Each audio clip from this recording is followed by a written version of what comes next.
you're joining us live on the Jameson Facebook page, I want to say welcome and thank you for taking the time out of your day to learn and think a little bit with me on how to grow your practice in a healthy and fulfilling way. If you're not in the dental industry, I have a lot of connections outside of dentistry that this topic we're going to talk about today is not only for our dental friends in this profession that we call our own, but also for anyone that is leading or owning a small business.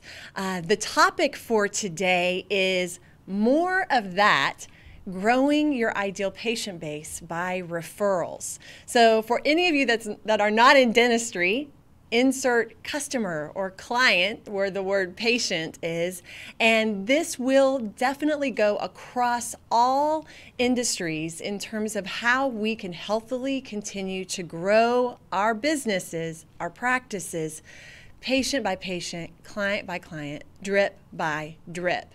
In my opinion, in times like the one we find ourselves in at this point, it's crucial to go back to the basics on what are the pillars of a healthy business. And one of the foundational pillars of your healthy business are referrals from those ideal patients, those ideal customers and clients that have allowed you to be healthy and stable up to this point. At Jameson, we are a 30-year-old company, and we would not be where we are today without the continuous support and referrals from our clients. The same can be said for you. When we talk about this, I want you to think about and coming together as a team and discussing how can we grow our practices, referrals in a healthy way. What can we be doing better? What can we be doing more intentionally? And what can we be focusing on starting today to ensure more referrals from our ideal patients tomorrow? We want more of that, right? At this time, I want to invite any of you that have not already subscribed to follow the Jameson Files podcast. You can do so at any of the outlets that you listen to podcasts: iTunes, Google Play, Spotify. We are there, and I invite you to go find us, to subscribe, and please share with your friends and colleagues if you feel like the information we share on a regular basis is beneficial to you, and more than likely would be beneficial to others. So I'm practicing what I preach, and I'm asking you for referrals to help us grow our Jameson Files community. Thanks in advance for doing so. So let's dig into some content. When I think about referrals, when I was preparing for this session, I was thinking about where we are right now, but also where historically these conversations have taken place with clients or lecture attendees or people in the profession that we are a part of. And what I often see happening is that we typically put Band-Aids on top of an issue in the hope that it's going to fix it, and we never really get down to the root cause of why that particular system or process isn't working well enough for us, or why we aren't getting the results that we desire. So it's important that we get real with ourselves about the areas we could be doing better. So if you have a goal for 2021 that you want to be seeing more new patients, or you want to be getting more referrals from your existing patient family, then it's important that we do the work to refine our efforts as they are now for a better tomorrow. Wouldn't you agree? So what we're going to talk about today are 4 areas that I want you to focus in on, refine, be better about, more consistent in, and be more intentional with. I want you to ask, I want you to deliver, I want you to track, and I want you to appreciate. So let's dig in. Let's start with asking. Often when I get in conversations with dentists, with practice leaders, with business owners about the desire to see more referrals coming from those that already work with you or already consider you their dental home, we start thinking immediately about gimmicks. Well, a gimmick is a Band-Aid, people. If you aren't already getting the types of referrals you desire, chances are you aren't doing what are the basic necessities to get those results. And the first thing I want to ask you to do is to ask. We tell ourselves that we're consistently asking, but I'm going to ask you now, Are you really? Are you consistently asking your patients when they're with you to send their friends and family to your practice? Sometimes we worry that it might sound desperate. Sometimes we worry that it may be an uncomfortable ask. Well, the more you practice it, the more you become comfortable with those conversations, the more likely you'll be consistent in it, and the more likely your patients will indeed refer. So practice makes perfect. We even have a team member here at Jameson that is also a practicing hygienist. And I love to tell the story that she shares regularly, that asking for referrals from her patients at first was very uncomfortable for her. But what she did was she wrote out how she ideally would want to say it and put it on a Post-it note and stuck it on her steering wheel. So driving to work every morning, she'd practice the verbal skills that she needed to effectively ask and comfortably ask for referrals. That practice, in turn, made her more comfortable in the real-time moments with patients, and then they finally would start to become more of a habit for her. We had to take small steps to create those big habits.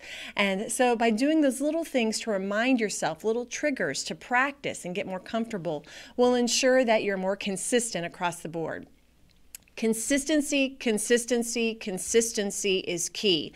So whatever little triggers and cues you can put into your day-to-day as a team are going to help you create these healthy habits of asking for referrals more regularly.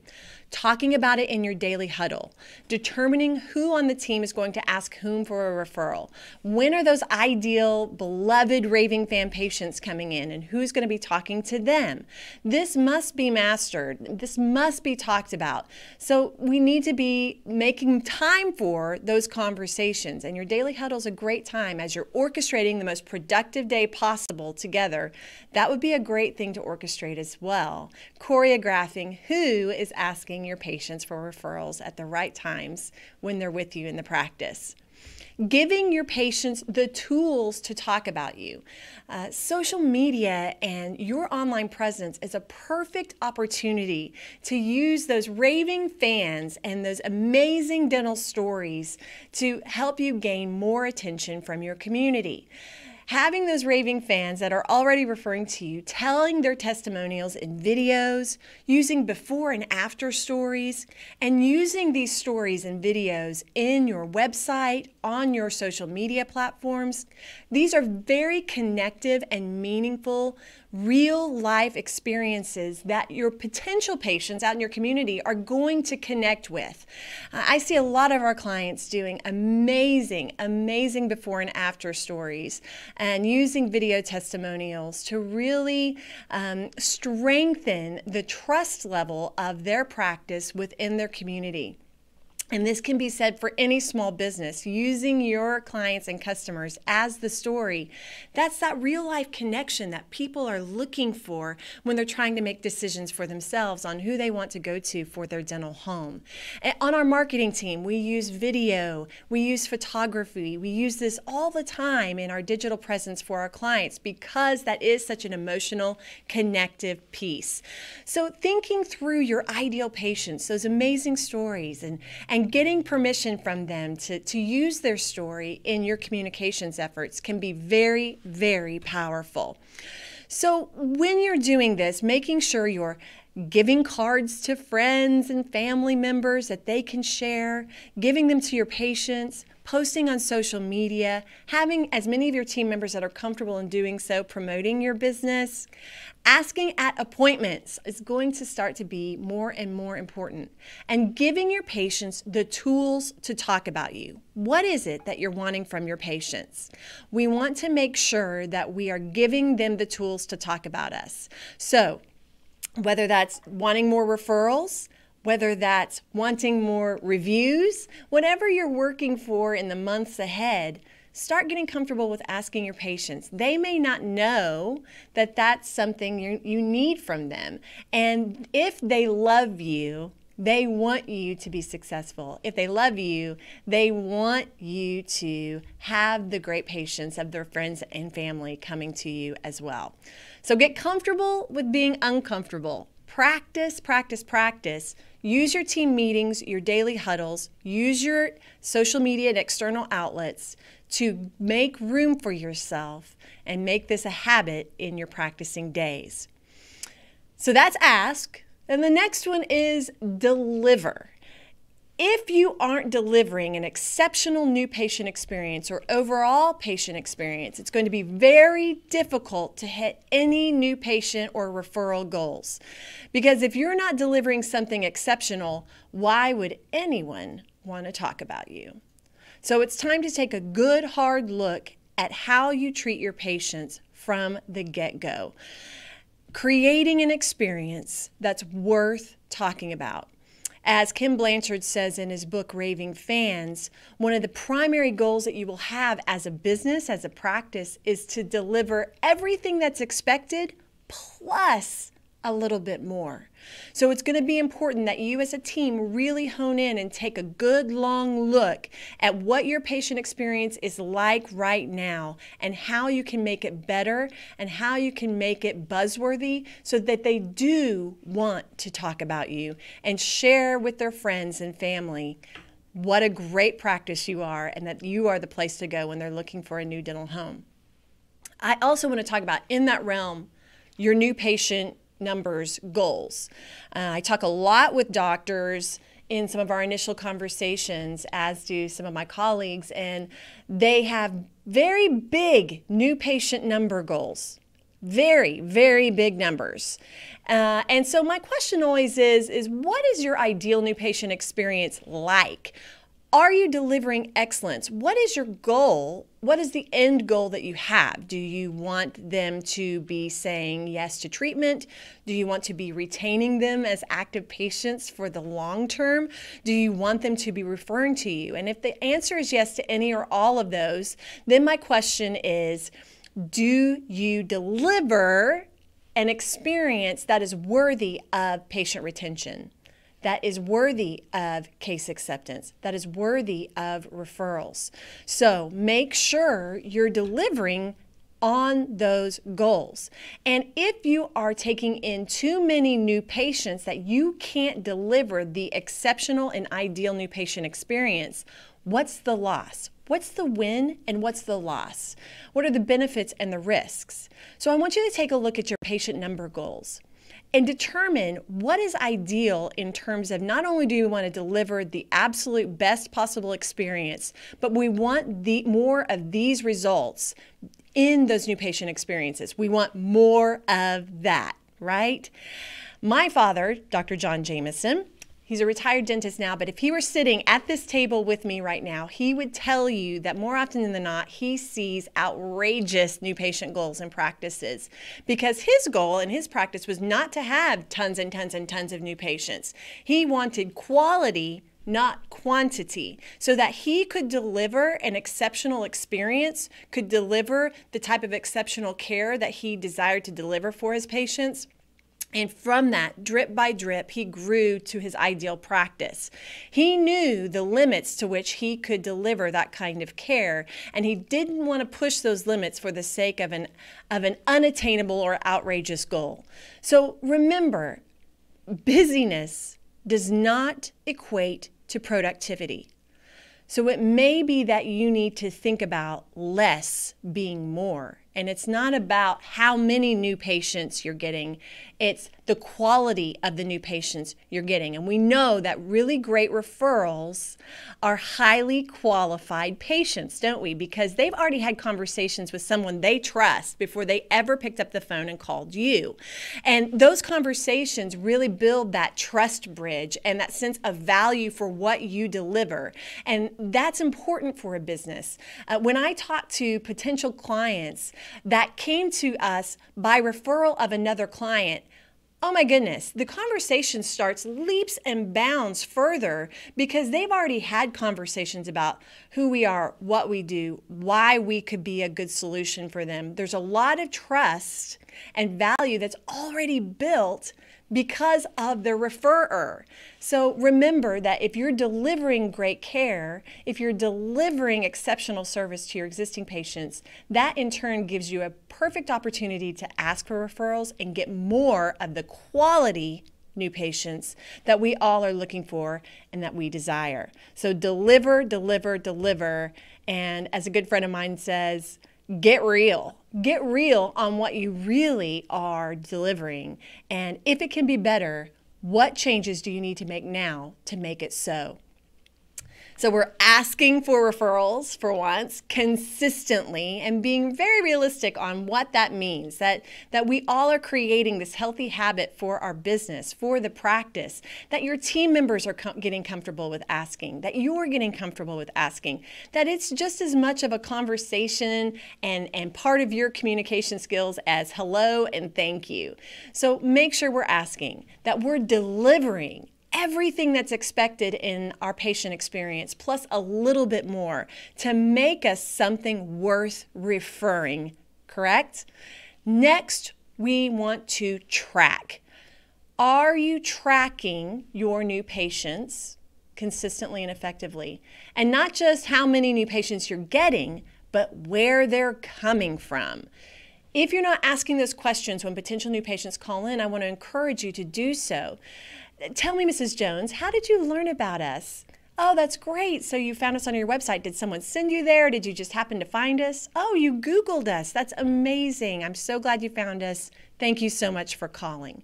We want to start asking those questions so that we can track what's working well for us, what's bringing those great new patients to our telephone, to our practice, and then we can do more of that. If we're not tracking what's working well and what's not, we can't strategically plan effectively for what we want to do more of or do better in the next year.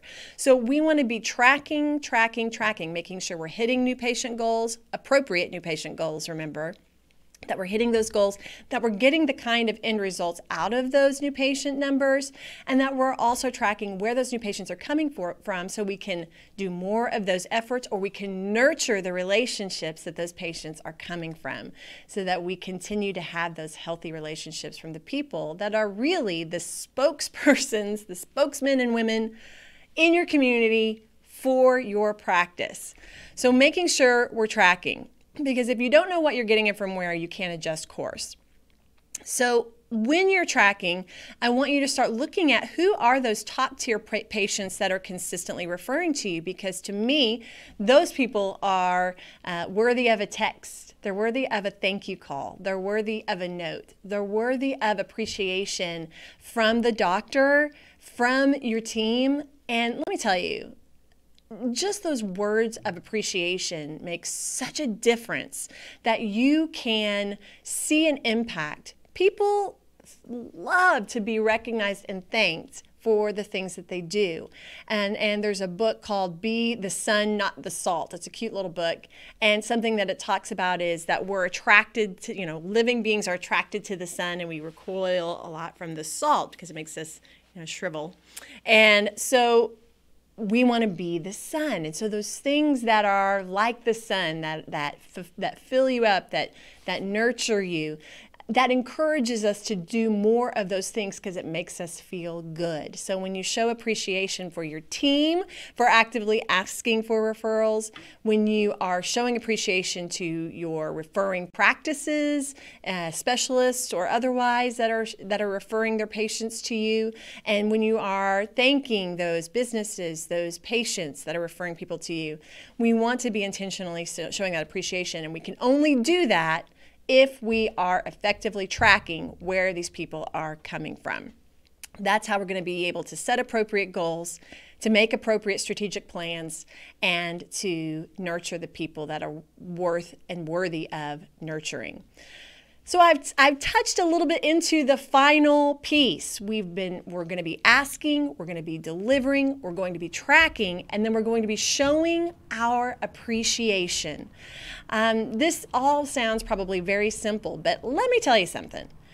There's a lot of you not doing these things. Not consistently, at least. Maybe every once in a while you're just throwing a dart at the board and you're doing it right. But if we would be more intentional and consistent and make these healthy habits in our practice, you would have a more consistent and stable referral line directly from the people that are already connected to you. That's the goal. So showing appreciation. My question for you is, what are you doing intentionally to show appreciation to those that refer and support your business, your practice? Like I said, handwritten notes and texts, the warmth of your greeting when they walk in the door. Moments like that make a difference. This does not have to be reward-based or a gimmick. In fact, that's a Band-Aid. If you aren't already doing these things, why bother with a gimmick? If you're not delivering exceptional customer service and have a buzzworthy practice, I don't care what you're throwing out at people as a gimmick. People aren't going to refer to you. They are going to refer to businesses and practices that they love and believe in, because I'm not going to send my friends and family to a place that they're going to get a poor experience. Because guess who's going to hear about it? Me. When you refer a business that someone has a poor experience, not just sometimes the business never knows. It's everybody else that finds out and takes the brunt of that, right? So making sure we're showing appreciation where appreciation is due. I think about this a lot because always getting into conversations about referral rewards, and I'll touch on that in a moment.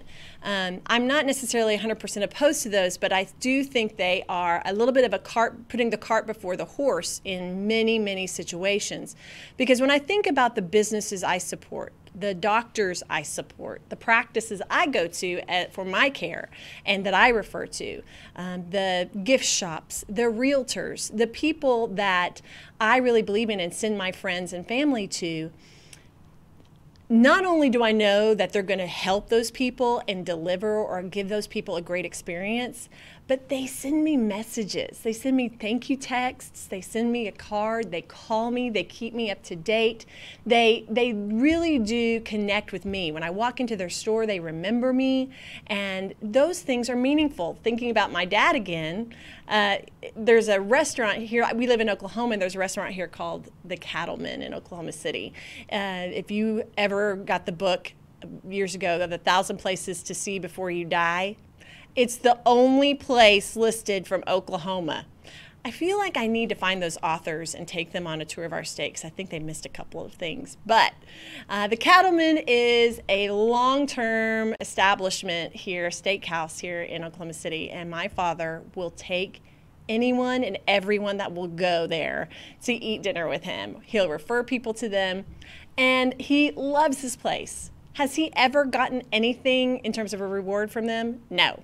But what they do is they know him, they love him, they recognize him, they take extraordinary care of him and his friends, and they recreate that experience he loves over and over again consistently. So there's no rewards in that, but there's a lot of gratitude to him from them, and that delivery of consistent, excellent service and care. So remember, it's not just in something you can give a person. It's in how you deliver and how you recognize and appreciate and nurture those relationships. And that we need to make sure we are delivering on those things. And you will find when you deliver and then you ask, you just ask. Just ask for referrals. I know it seems hard and uncomfortable if you're not doing it right now, but if you just start to ask, people will refer to you if you are delivering something exceptional to them. Trust me on this. Now, a lot of people do reward programs. The thing I'm going to tell you about that is, if you are engaging in a reward program, you need to make sure that you are compliant with your state board regulations. Every state is different. Texas is different from Oregon. Oklahoma is different from Connecticut. So you need to make sure you know the parameters of what you can and cannot do so that you're staying compliant with your state dental board. You also want to make sure you are being HIPAA compliant and making sure that any gratitude you're showing is not mentioning the names of the patients that were sent your way. We need to make sure we are complying with those regulations and keeping ourselves protected and safe. And let me also say, As far as I know, there's no regulations of showing your appreciation to someone in whatever way you desire for just being an amazing patient and saying thank you. Patient appreciation events, when and where we are able to have them again safely. All of those kinds of little notes and loving gestures that you can do just to say, we love having you as a patient. Thank you so much. Whatever great creative things you can do. And having a day where the patients that are coming in all get a rose, or maybe it's National Eat an Apple Day and you're giving everybody an apple, or whatever you want to do. It's National Coffee Day and you want to give $5 gift cards just because they're amazing patients and you love them. Those are all really fun and great ideas that can create a buzz and help to support the relationship you have with your patients. So, I know I didn't tell you a silver bullet here. I know that some of this is just a matter of rolling up your sleeves and doing the good work. But I want you to take a look as we come closer and closer to the close of the year and you start thinking about how can we improve and do better next year? How can we be stable and grow? The key is going to be in your consistency of asking for referrals, nurturing the amazing patients you have, and encouraging them to bring more patients to you. It's not an unreasonable ask, and in time it won't be an uncomfortable ask because you will begin to realize more and more how much better it is when we grow from within. You get the kind of patients that are ideal for you. They understand what they're going to what they can expect in their relationship with you, and this is, as the tired phrase goes, a win-win for everyone. So remember, once again, what Mr. Blanchard says, deliver everything that's expected plus a little bit more. Remember to ask, remember to deliver, remember to track it, and remember to show appreciation. If you do more of that, you will receive more of the type of patients that will help you grow in a healthier and happier way. Thanks for joining me today. I wish you all the best. Be well. We'll see you next time. Thank you for joining us on this episode of the Jameson Files. Visit us online at jmsn.com. You can subscribe to this podcast on iTunes, Google Play Music, or Spotify. Do you have questions or topics you'd like for us to answer or cover on the next podcast? Email us at podcast@jmsn.com.